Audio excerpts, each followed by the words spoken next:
Good morning, everybody. Welcome to The Sweat. It is presented by DraftKings, and welcome to the month of December. It's time to get an early start on dreading 2022. It is not. Jessie Coffield to my left. Jeez. No one dreads it more than her. And Emerson Lotzia to her right. We are not well today. No, we're not. Tons on tap this morning, though. What's cooking on the MLB hot stove with a lookout coming? A lockout looming. Yeah, we are looking out for the lockout, which is looming tonight at midnight. Again, we are not well today. It is looming.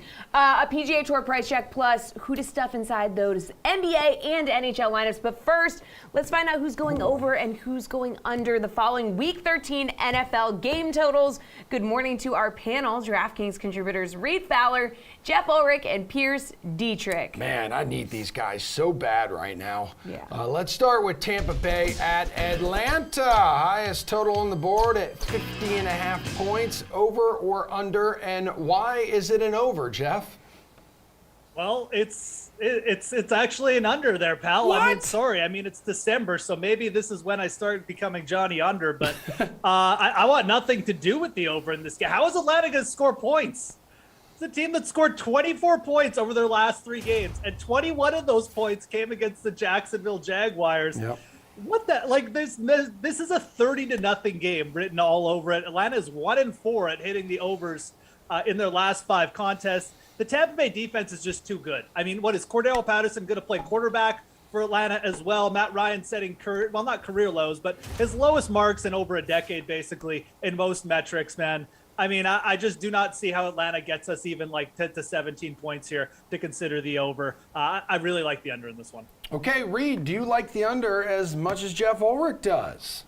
Yeah, finally, it only took Jeff, 6 months to come to his senses that all unders are hitting at like a historic rate in the NFL. You take a look at some of the teams right now, like Tampa Bay is, I think, tied for 3rd in hitting the over, and they're like 6-5 hitting the over this year. It's crazy in terms of how many teams are hitting the under, but I'm with Jeff. I mean, 27-10, 29-13, 30-0, whatever you want to call it. I see this a lot like what Tampa Bay did against the Giants, against Washington football team.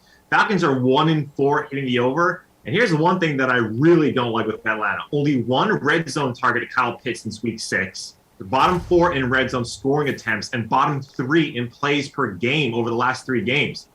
What are they going to do? Absolutely nothing. Under.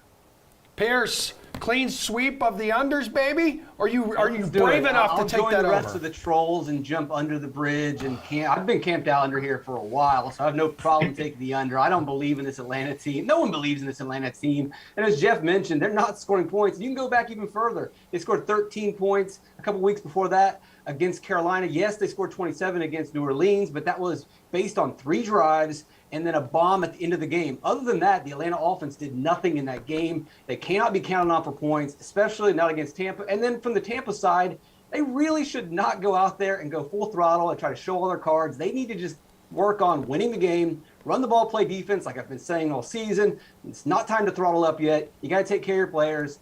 Gronkowski, take it easy on him. Keep Brown out. Godwin's not 100%. No reason for Tampa to try to throw up 40 points on the board. Give me the under. All right, Denver and Kansas City will wrap up Sunday's action inside Arrowhead with a total currently sitting at 47 points. Pierce, which way are you leaning? For the Denver-Kansas City game, I'm going to go with the under again. I know we're expecting Kansas City to come out firing after the bye, Andy Reid, blah, blah, blah. How many times are we going to be fooled by this? I mean, how many times this year have we said, oh, yeah, Kansas City's going to fix it this week? They're going to fix it this week. There have been a couple weeks where they have fixed it, but there's been a lot of weeks where they have not fixed it. And speaking of fixed, Denver is looking a lot better on defense over their last, 4 of the last 5 games. They've held their opponents to 17 or fewer points. They've got an interception in each of the last 4 games, 6 in total. Kansas City kind of has a bit of an interception problem. The only game where the Denver defense didn't show up was against Philadelphia, where they got ran all over, which could happen. They have the 26-run DVOA, but do we expect Andy Reid, the genius, to come out of the bye week and run halfback off tackle, halfback dive? No, he's probably going to dial up a lot of crazy plays, trying to get this team moving in the right direction for the long run. And it might work in the long run, but in the short term, I don't see them being very effective or efficient. And then also Denver can't score points, so give me the under. Jeff, you want the under in this one too? Yeah, man, let's stick with this under theme. I mean, let's just take the under in every – no, but, I mean, I definitely like it in this one. Pierce laid out some good points, and I mean, I think Denver's defense playing good is too. But like, let's give some credit to the Kansas City Chiefs defense. That's what really has me leaning under here. It's a team that's top 5 in yards per pass attempt against over the last 3 games. They're now averaging over 2.5 sacks per game over their last 3 games as well. Like, they've picked it up. I mean, they're also 5-1 at hitting unders in their last 6 games too. Like, Kansas City, even though they pass the ball a lot, they're not playing at a fast pace in any respect, and they're not efficient with the ball in offense. Yeah, maybe, even if Kansas City puts up 30 points here, again, you're still relying on a bad offense in Denver to like get you there for the over here. So it is low. I think a lot of people are going to be tempted by it and take the over, but I really like the under in this game too. Reed, 3 for 3? Yeah, I'm not tempted at all. I am not the troll that has a little jewel in its belly button that Pierce was probably going to allude to at some point. Remember those? Those are great. But yeah, I'm going under. And look, Kansas City 5-6, hitting the over. Denver's 2-9. And I mean, Teddy Bridgewater, Drew Lock looks so bad that Teddy Bridgewater had to come back with essentially half a foot or like half a leg to end that game. Like, Drew Lock is historically bad, right? Broncos ranked 3rd in total defense, but like these guys missing, Kansas City is playing a lot better on the defensive side. Yeah, give me the under.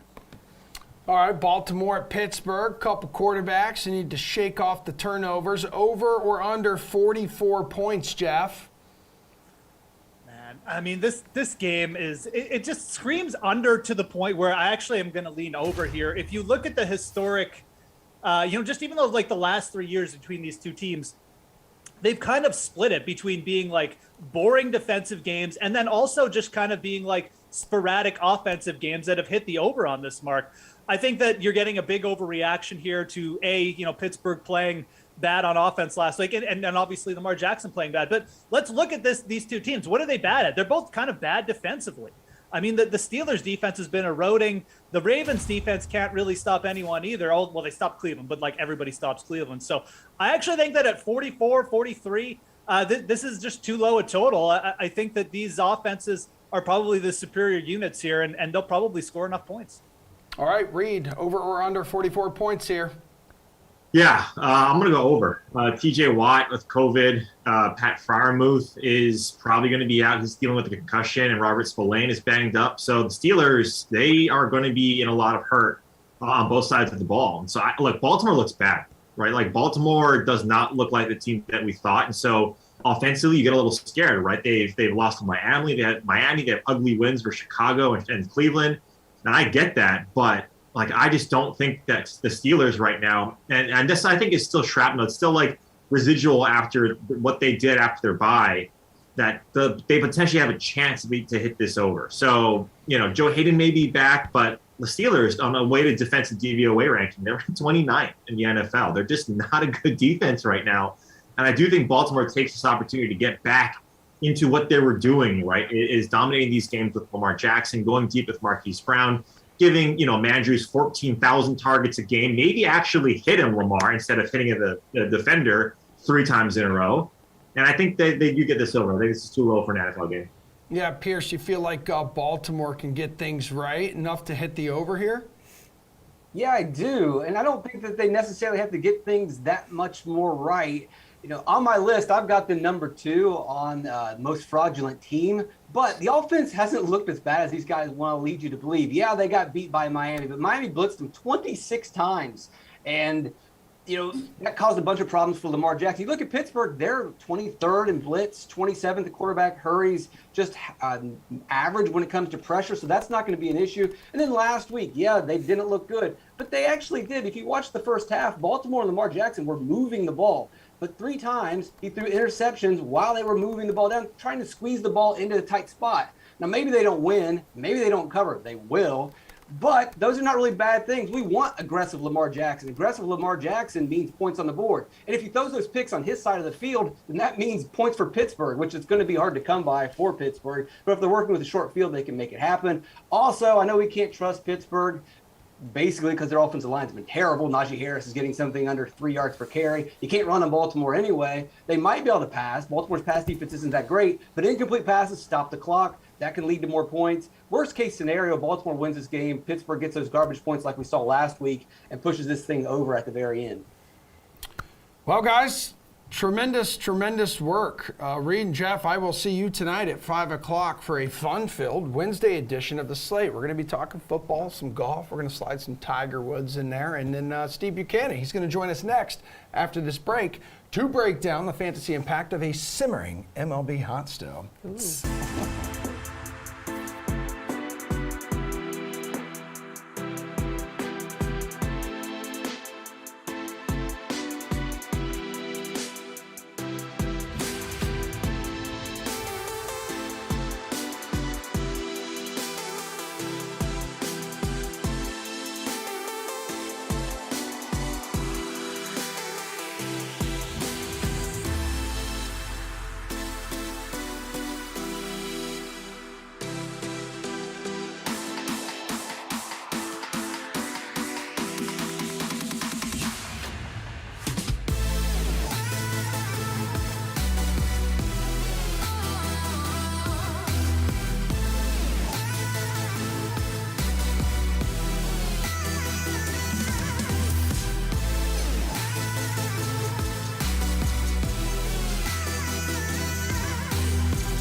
Welcome back to The Sweat. I'm Jessie, he's Emerson, and we've got DraftKings contributor Steve Buchanan here for a Steven segment called MLB Hot Stove. So we're breaking down the big moves of the MLB offseason. And this guy is a little on edge. It's day 3 of a juice cleanse for him, or day 3 or day 4. This is like day 4. Peak. Day 4. How are you doing? How do you feel? I mean, my body feels great. My, irritability is at an all-time high, though, because I haven't had anything solid in 4 days. Yeah. But other than that, everything's great. Christmas season. Merry Christmas. Great. Yeah, right back at you. I'm sure you hate your children more than you already do, which is He loves his children. quite emotional. We're not supposed to talk about children. All right, speaking of solid, we need some solid information here from you. We got a work stoppage most likely coming when the clock strikes midnight. So roster freezes will be put in place, but that hasn't stopped a lot of teams out there from wheeling and dealing here, dude, over the last couple of weeks. So we're going to give you a name and a new deal, and you got to tell us its real life impact and also its fantasy impact here if you can. So let's start with your guy. This is Robbie Ray. I mean, you've been tweeting about this deal for days now. This year's AL Cy Young Award winner, who is signing with the Mariners, your team, for a 5-year, $115 million deal. So tell me what you like about this move, the real life and the fantasy impact of it. It's amazing because, my worlds are colliding. Like, Robbie Ray, the guy who cashed me the 80-1 ticket, goes with the Mariners, my team. It's like it was just inevitable. But look, Robbie Ray, one of the biggest reasons why he had such a successful 2021 is he stopped using his curveball. He used that in 2020, 16.4% of the time. In 2021, 6%. Now, why would he ditch that pitch? It's because in 2020, opposing hitters hit 474 off of his curveball. That's not a good number when you're a pitcher. So he moved to primarily a fastball slider pitcher. Those two pitches combined, he held opponents to 202 batting against him. Just a massive difference from him, and that induced more ground balls. 24% ground balls compared to more ground balls in 2021, 37% compared from 24% in 2020. Now he's with the Mariners. Roomy ballpark in Seattle. Roomy all around in that division in the AL West. He's going to be their frontline starter. I love that team to begin with, but they just give him a solidified ace to kick off that pitching staff. I was going to say it's a pitcher-friendly ballpark there, T-Mobile Park, so that should help alleviate some of these mistakes. No doubt. And obviously, he's obviously had issues with home runs. Yep. 30 home runs or more given up in the past few seasons. That should limit that as well. All right, let's stick with pitching, Steve. Max Scherzer to the Mets on a 3-year, $130 million wow. contract. Woo! Money well spent by the Mets? Look, it's a ton of money, like $43.3 million on average over the next 3 years. He can buy so many NFTs. He would make Gary Vee jealous Wow, at this I'm point. going to tell him you said that. You should tell him that. Yeah, absolutely. But look, like this is somebody who had one of his lowest walk rates of his career last season at the age of 37. Now, the caveat to this deal is that he can opt out after the second year. Now, is he probably going to do that with the amount of money he's getting right now? Most likely not. But, I mean, the numbers are still there, like a 2.46 ERA, a 2.97 FIP last season. Like, excellent numbers. I just worry about at what point is he going to start breaking down? Like, is he like Tom Brady where he never breaks down and he just continues to perform? Maybe. But at his age, you have to start to worry about that. But, that's a classic Mets move. Overpay for somebody. I mean, if you need someone like Max Scherzer, you're going to have to overpay. But, man, $43.3 million for the next 3 years, that's a lot of money, even for somebody like Max Scherzer. I like the deal for the player, but the money, man, that is just absolutely insane. Yeah, Max Scherzer, very old for the sport of baseball. Not old for the earth, but old for baseball.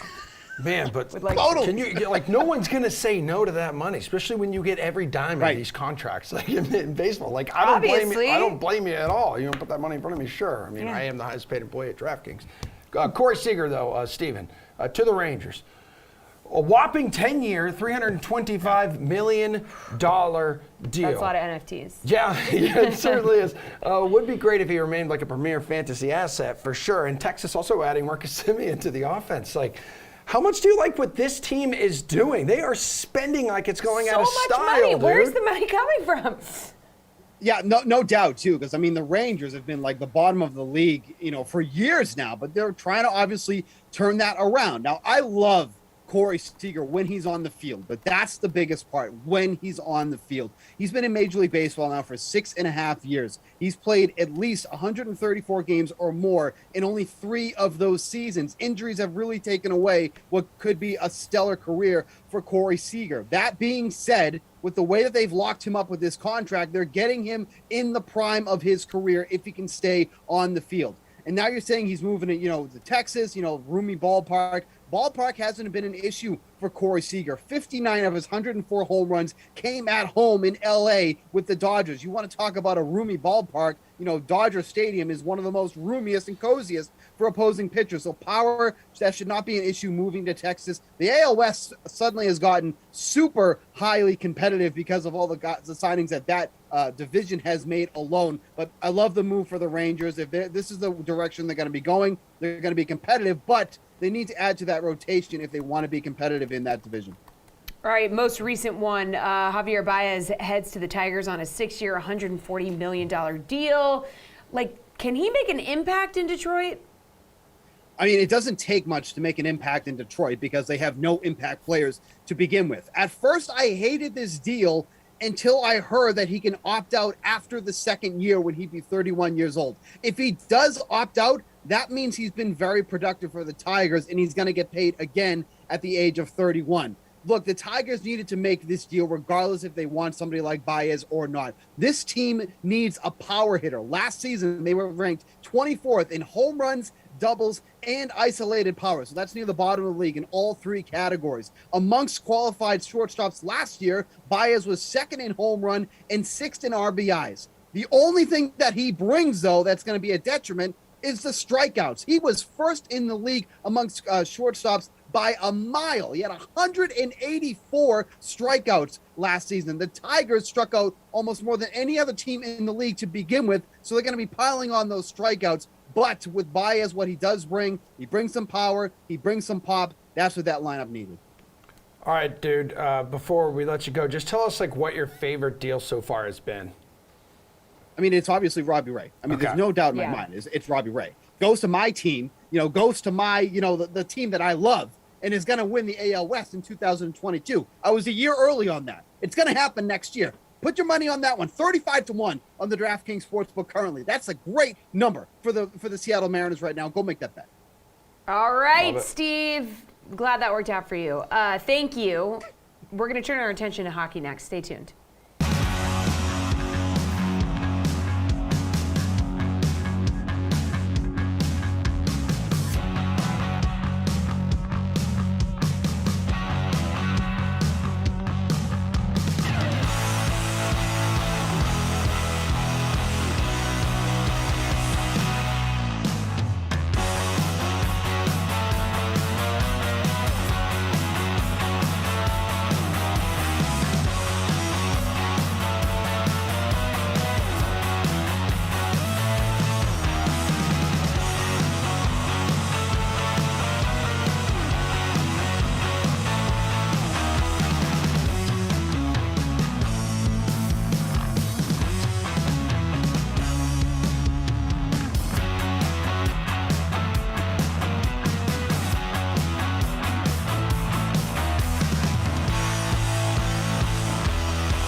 All right, hockey time, everybody. Good morning to our DraftKings contributor, Jeff Ulrich, and RotoWire's Paul Bruno and AJ Schultz. Hello, everybody. Guys, this is NHL opening face-off. You share with us your favorite DFS and sports betting plays on tonight's 6-game slate. So, favorite DFS play at center. Who are you going with, Jeff? I'm going to go with Sidney Crosby here. I mean, obviously we got a ton of big names on this slate, but I mean, I just like the way that the Penguins top line has been playing of late. Crosby's been a lot more aggressive, just looking like a better player since coming back from injury. Even in the last game, in like a defensive battle against the Flames, picked up an assist for people. So you look at Edmonton, you know, they allow a ton of shots on goal, still a little bit shaky in net. And I think the biggest thing with Crosby is, I mean, he's just more cost effective. I mean, you can fit in that Penguins top line a lot easier by paying down at center. Also like Trevor Zegras at 4,200 tonight. Ryan Getzlaf probably going to be out. So just a player who's got 14 shots on goal over his last 2 games.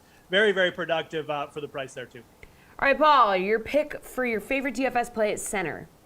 I love the call on Seeger, I won't duplicate that. And I'm also considering the fading of several of the top options at the middle of the ice. Look at the names: McDavid, Draisaitl, Crosby, Matthews, and McKinnon, but a lot of them are playing against each other. So with that said, I land on Mika Zibanejad of the Rangers for $6,800 in his favorable matchup against the Flyers, who are winless in their last 6 games, and they've given up 25 goals in that stretch.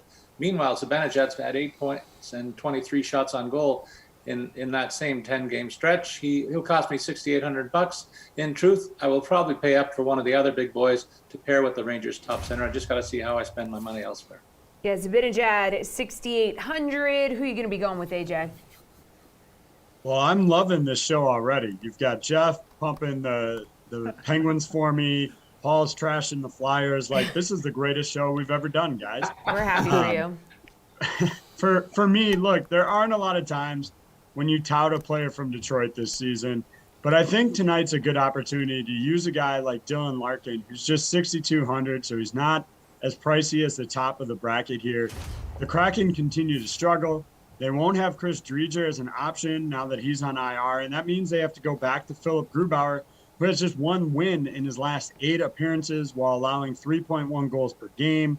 Seattle also could be without Jordan Eberle. So all of that to say, I think this is a good opportunity to maybe look at some of the guys from Detroit with Larkin. He was on a 7-game point streak until last night. I expect him to pick right up where he left off. All right, let's go to favorite DFS play at wing, Paul. I was surprised to see Troy Terry's price at only $5,600. I wonder what the other guys think about that, despite the fact he's had such an explosive first quarter of the season. And he's kept it up in the last 10 games with a point-per-game pace. So I certainly think he's got to be a useful play tonight at that price point. I also like Brady Tkachuk in his matchup against the Canucks. The Canucks don't have anybody who can counter all the physicality and skill that Brady Tkachuk brings to the table. And he's on a bit of a heater himself with 8 points in his last 10 games. He's only going to cost $5,900 this evening. All right, what about you, AJ? I think I'm going to look at another one of these like underutilized team matchups, and that's Vancouver going up against Ottawa. And for me, Connor Garland is a guy to look at tonight at 5,100. Look, granted, Ottawa won't have Matt Murray anymore to just like concede goals constantly. But the team as a whole gave up 4.42 goals in November. That was the highest in the league. The Canucks have gotten nearly all of their offense over the last 7 games from Garland, who has 4 goals over that stretch, including one with the power play. So the price tag at 5,100 is just too juicy to pick up with that good matchup tonight. All right, Jeff, bring us home here in the wings and things department. I'm just going to make it a better show for AJ because I love Artemi Panarin tonight. I mean, the Philadelphia Flyers, I mentioned them at the start of the year as a team I like to miss the playoffs. And they pulled the fast one on me over the last couple weeks, my prediction is coming to fruition here. It's a team that's just been terrible. I mean, over their last 5 or 6 games, especially Carter Hart regressing. Everything's just kind of regressing as we thought it might for the Flyers. Artemi Panarin, a little bit under his career stats right now, like shooting percentage, points per game. But I mean, this is just a player we know has a ton of upside. He's available at a very easy to fit in price at 7,100. And I think this is a great matchup for him, as I mentioned, with the Flyers. So Panarin definitely like my favorite pay-up option. Also, you got to give a shout out to Jonathan Marchessault, averaging over 3 shots on goal per game this year, under 5K. It's just ridiculously cheap for a player who, top line power play minutes and just been like an elite producer for fantasy so far this year. All right, AJ, take us to the blue line. What is your favorite DFS play on the defensive end? I think this is a spot where we don't want to get too cute with this tonight. There's a ton of good options on the board, but just pay up for Adam Fox or Cale Makar tonight. I'm going to lean towards Fox because he's $300 cheaper, has the better matchup versus the Flyers. But look, you can't deny the fact that Makar's value somehow gets even higher than it already is with the fact that Nathan McKinnon's going to be back tonight and that ridiculous number 1 power play is going to be operating at full speed. And Makar is the linchpin on the blue line for that group. So I really think get one of these guys. If you can afford Makar, go that way, or take the slight savings and use Fox tonight. All right, Jeff, AJ says don't get too cute. Where are you going? Well, I mean, I don't know if it's getting too cute, but I mean, I think Alex Pietrangelo at 6,600 is a little bit underpriced. That's kind of where I would prefer to go on the blue line. I mean, Makar is definitely has been the more elite point producer over the last couple weeks. There's no doubting that. But I mean, Pietrangelo in terms of block shots on goal, I mean, he's still the leader in long-term form in those categories. And I just like the Golden Knights. I mean, in this spot tonight, this is a team that's finally back to full strength. I get it. Anaheim's a better team this year, but they're not better than the Golden Knights. I think that you need to load up on them in this spot, quite frankly. And I think Pietrangelo is just undervalued. So he's my preferred paid-up target, to be honest. Also really like Vince Dunn at 3,800. If Giordano is out again, he's seeing first-line power play time. He's got a good matchup against Detroit, not a good penalty kill at all. And I think Vince Dunn at 3,800, regardless of if Giordano plays or not, is just a good value option at an under 4K. All right, Paul, need your favorite DFS play at defense. You know what? Makar's playing against my favorite club. I think it's a Stanley Cup final preview. I'll say that too. I know I said the big boys are going to cancel each other out at center, but I certainly don't expect a high-scoring game between the Leafs and Avs. And all that said, I don't know how you fade Cale Makar, even at his price point. He's got 16 points, 34 shots, and 13 block shots in his last 10 games. That's an average of 19.1 DraftKings points per game in his last 10 starts. That's amazing. And I also consider the Rangers' Jacob Trouba, if you want to save a little bit of money. He's recently ramped up his offensive production. It wasn't so long ago, a couple of years ago, that he was an offensive defenseman in the Winnipeg lineup, and he's starting to show that side of his game in New York with 6 points and 34 shots on goal, as well as 20 block shots in his last 10 games. So not bad numbers for him as well. And he only cost $5,000, and we like him against the Flyers tonight, don't we, fellas? Jeff, yeah, it sounds like you have a couple people in agreement there, possibly one. Jeff, let's go to the DK Sportsbook here before everyone takes off. So give me your best play in the NHL tonight on the DraftKings Sportsbook.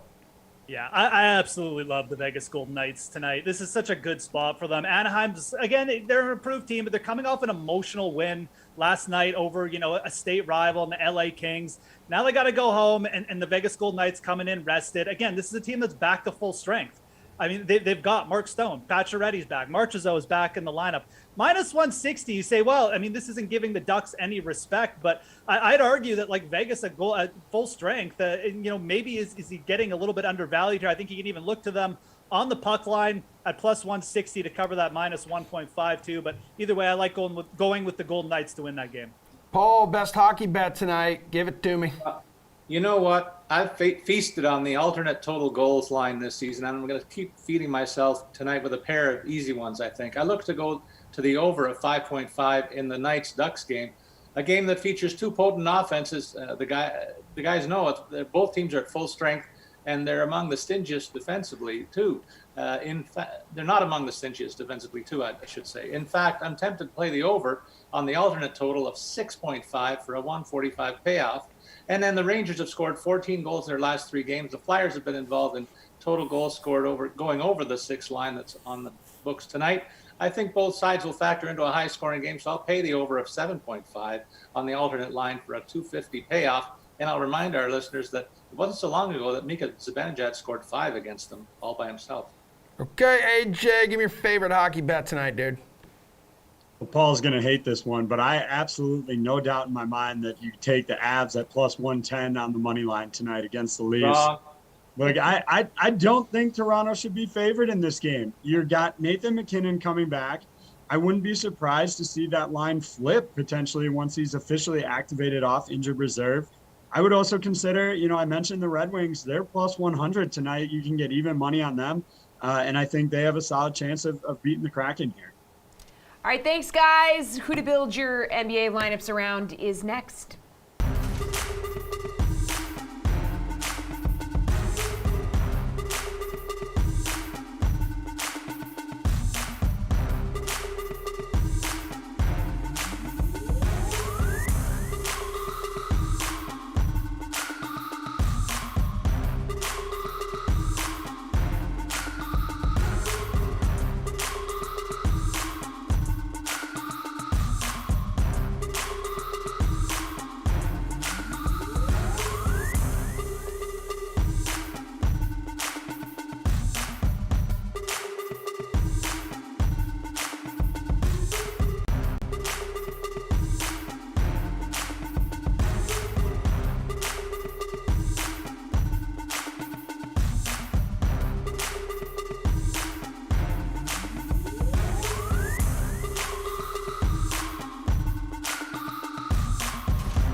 Okay, everybody, we got some basketball to talk about. We have a panel here to talk about it. DraftKings contributors Gary and Thorne and Nick Fryer here for some NBA building blocks. So your favorite DFS plays at the following positions. 9-game NBA slate tonight.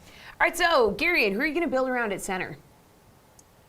Well, I've been picking on the Dallas Mavericks basically all season long when it comes to opposing centers, and tonight they draw one of the best offensive centers in the league in Jonas Valanciunas. It's kind of weird we've gotten to this point, but he's $9,200. He's obviously coming off that huge performance in his last game, over 70 DraftKings points, 7 3-pointers. I don't necessarily think we can pencil that in once again, but the Mavericks have surrendered the most DraftKings points per game to opposing centers, and Valanciunas across his last 6 games has a usage rate above 32%, and he's averaging more than 1.5 DraftKings points per minute within that span of time. I just think he's going to absolutely demolish the interior of the Mavericks, especially if they don't have Kristaps Porzingis in this game. He's questionable, so that's something to keep an eye on. But either way, if Porzingis plays or if he doesn't, I think Valanciunas is in a smash spot. All right, Nick, who do you think is in a smash spot at center? Well, Nicole Yokitch obviously is going to be a popular play tonight as much as this is a pretty deep slate, especially at center 2 with Embiid playing 2 and, of course, Valanciunas, because the Magic are not a defensively efficient team and they're one of the worst teams against centers. But speaking of not defensive efficient teams, I'm actually going to go for a little bit more value play here as another option outside of Yokitch or Valanciunas. Robert Williams is supposed to be coming back tonight. He's not listed on the injury report. He's going up against the 76ers. They are in another bottom 10 team in defensive efficiency. And then when you look at like what Time Lord was doing before he got sick. It was 2 games that he ended up missing. He was a double threat. When he's getting his minutes, he's a double threat every single night, making his floor a little bit more reliable in that 5-6K range. And you look at what Mo Bamba did the other day against the 76ers too. He almost went off for 50 DK fantasy points himself. He's just a little more expensive than Robert Williams tonight. And the reason I just want to cite him again is because it was against the 76ers. So points can be scored, or fantasy points can be scored against Joel Embiid, no questions asked. All right, what about it? What do you say? What are we going to go next? Forward? You want to go to forward? Let's go to forward with Okay, Nick. I mean, I was thinking center, but let's go to forward. Okay. Go ahead. We just Nick. did center, so it'd be kind of weird if we did it again. But I gave you 2 picks. I guess that's not enough, Emerson. No, Jeez. it's really not. For forward tonight, I like Chris Milton, actually. And I feel like I'm not usually going with him a lot this season. Obviously, he's been pretty consistent, but for his price range, maybe you want a little bit more of a ceiling. But he's pretty much been playing. His ceiling has been his floor, it seems like. He's averaging 33.4 DK fantasy points a game. You look at his last 10 games. I think it was actually 9 games ago that he went off over 40. But when you look at what he's got tonight, we're dealing with a game that has one of 2 games that has 2 teams that are top 10 in pace. The Hornets are second, the Bucks are tied for 4th, and this is the highest total on DraftKings Sportsbook tonight. And then the Hornets are one of the least efficient teams on the defensive end as well, so obviously makes it more beneficial for the Bucks. And the Hornets have not been great against small forwards this season either. They have allowed the 3rd most DK fantasy points against small forwards this season, so I'm going to go with Middleton tonight.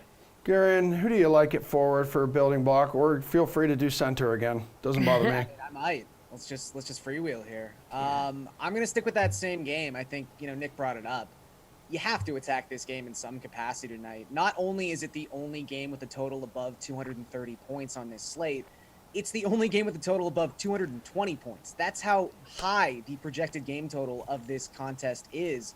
Because as Nick mentioned, you've got 2 teams sitting inside the top 10 in pace and the top 10 in offensive efficiency. So points are going to be scored in this game, and I think there's a nice sort of tier for the Hornets at forward. You've got 2 options essentially. You can go with Miles Bridges, who hasn't been quite as good lately as he had been in October. The shooting numbers, the efficiency numbers were down in November. He's 7,800, or I would maybe prefer to go with someone like Gordon Hayward, who is $6,300. Sort of fits that Middleton tier that Nick was talking about. He's not a guy with a massive ceiling. He's more about his floor.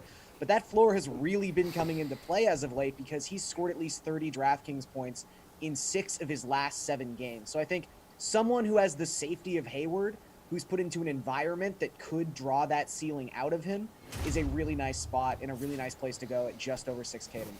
Garion, which guard has that building block potential? So I'm going to go with a real value play here.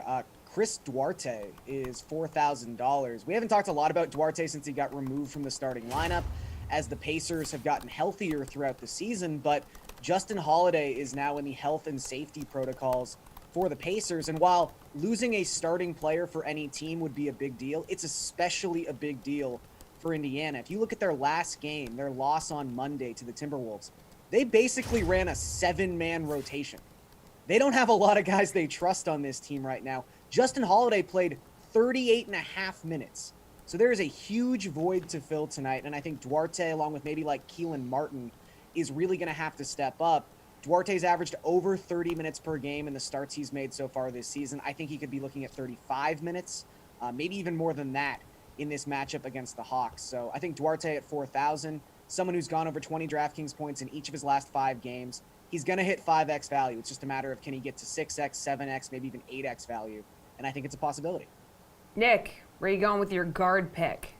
Yeah, this is going to be dependent on what happens with Jimmy Butler and Bam Adebayo tonight, who are both questionable due to injuries. Tyler Hero is going to be my top guy if they are both out, or even if one of them is out. I know Kyle Lowry is an appealing option as well, but Tyler Hero is a little bit cheaper. He's averaging more in terms of fantasy point production as well. And when you have Bam and Butler off the floor, and both Hero and Lowry are still on, Hero sees a much greater impact to his usage rate. It bumps all the way up to 30.5%, whereas Lowry is at 18.5%. And then if Lowry's off the floor tonight, which probably will happen at some point when Hero is playing, who is probable, so he should be fine, he's at his usage rate bumps all the way up to 34.5%. And I know Hero himself is coming off some missed time, but it was for general body soreness, so that doesn't necessarily worry me at all. I know last minute in the first game that he missed was his illness, so it seems like it was kind of more a mixed bag in terms of what he was dealing with. So not really concerned for me coming off. He's basically look at it as he got a little bit of rest, and now he's coming into a game where he's probably going to be leaned on more than he normally is.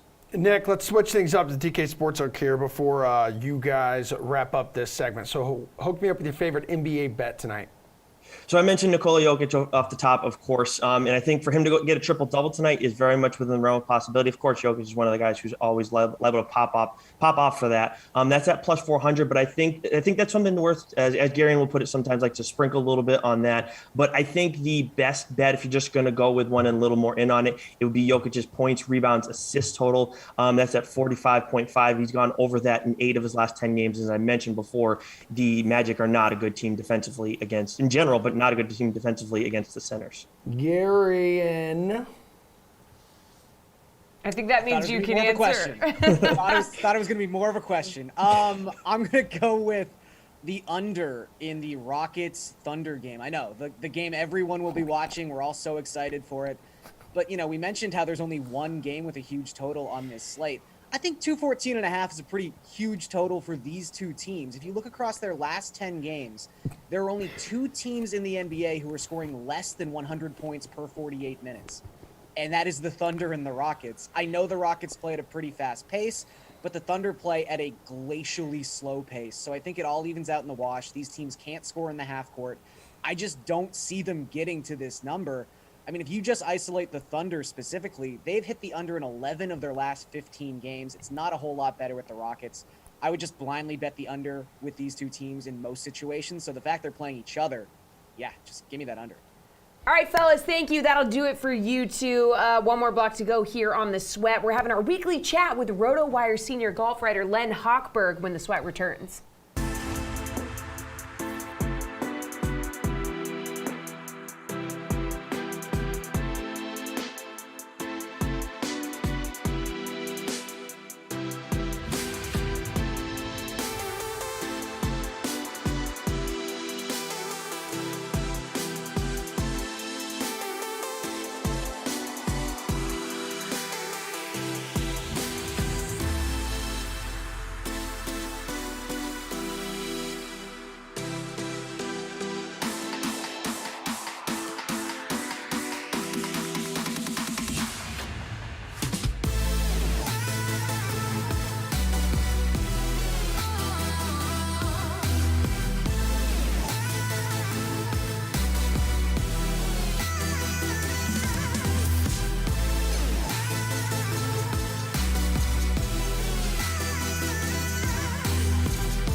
It is time for our weekly chat with our PGA Tour guest, RotoWire senior golf writer, Len Hochberg. Len, you're here for Price Check. So which golfers do you like at these price ranges for the Hero World Challenge in the Bahamas? I wish I was in the Bahamas. Oh, yeah. Very small and elite field for this tournament. It's hosted by Tiger Woods, benefits his charity. We've heard a lot about Tiger Woods and from Tiger Woods the past couple of days. So Rory McIlroy here comes in at the top of the price board. So he's 10-8. It's like 20 guys in this field here, Len. So is he one of your favorites for this event? I'm assuming he is, because there's not many to choose from.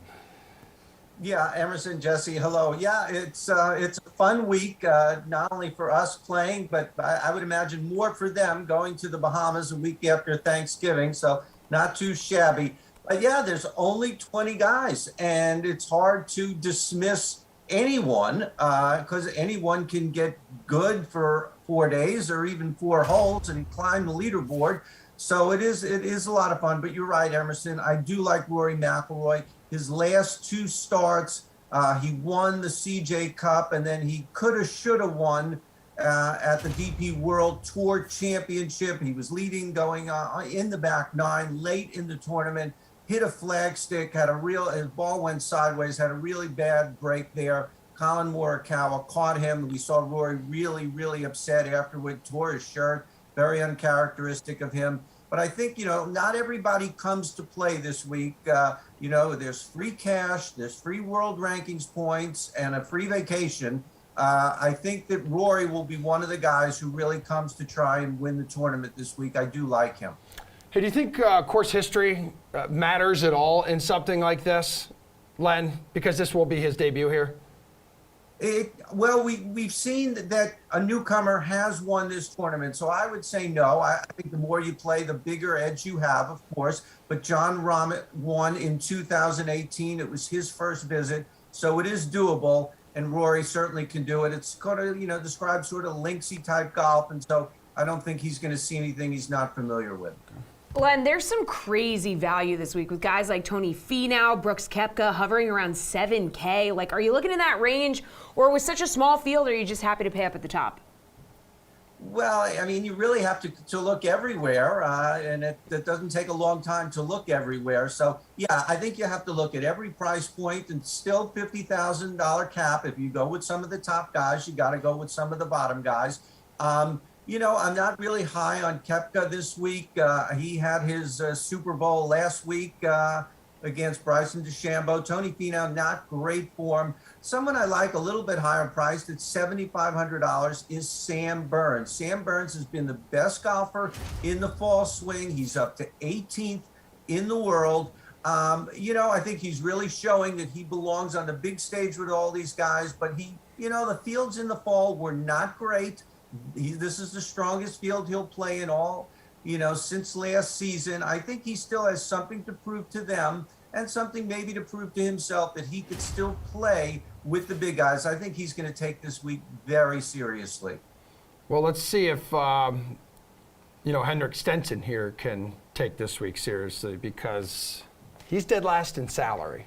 We're talking like $8K. It's hard to repeat in any tournament. We know that, Len. But with the caliber of this field, what's the defending champ's outlook this week in your eyes? Yeah, like I said, I don't think you can really dismiss anybody.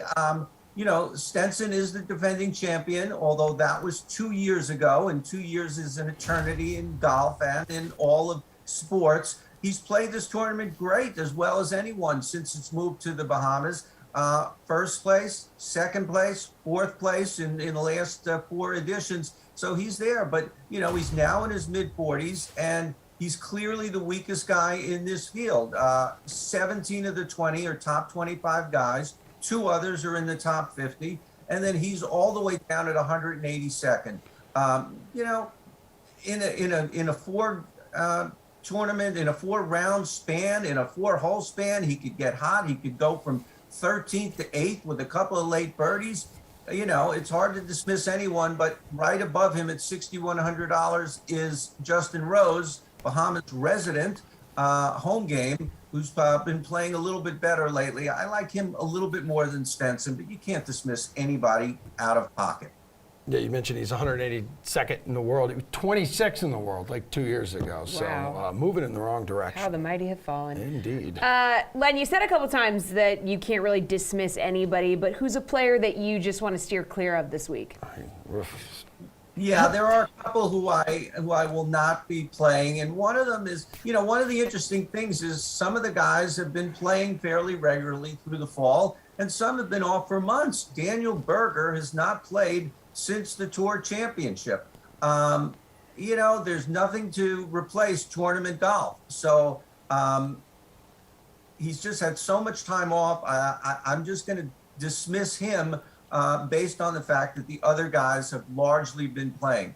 And Jordan Spieth, who has played this tournament very well at Albany, he's played only once since the Tour Championship, and that was the CJ Cup, sort of midway between the Tour Championship and now. But more importantly, just last week, Jordan Spieth became a first-time dad. I have to suspect that some of his patterns, sleep and golf practice, have been disrupted. So for that reason alone, I think his thoughts may be a little bit off the course this week, and understandably so. What, do you think like the kid's with him? Probably not, right? So he can get away from the family for a bit. Maybe he can actually get some sleep. I would think that the kid is. I have no knowledge of this, but I agree. I think he probably stayed home in Texas. Yeah. That would be pretty good if you're like 12 hours old and you're going to the Bahamas already. That's a pretty sweet life. What an awesome life. He may actually end up staying like a few days. Who knows?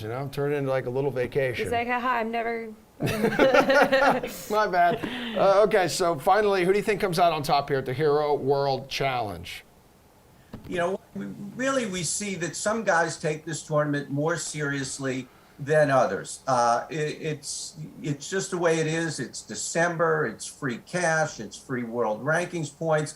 I think someone who's going to take this tournament as seriously as anyone is Justin Thomas, and that's because of his relationship with Tiger Woods. He was clearly moved when he spoke after Tiger's auto accident back in February. Tiger Woods spoke the other day about the close relationship between the two of them.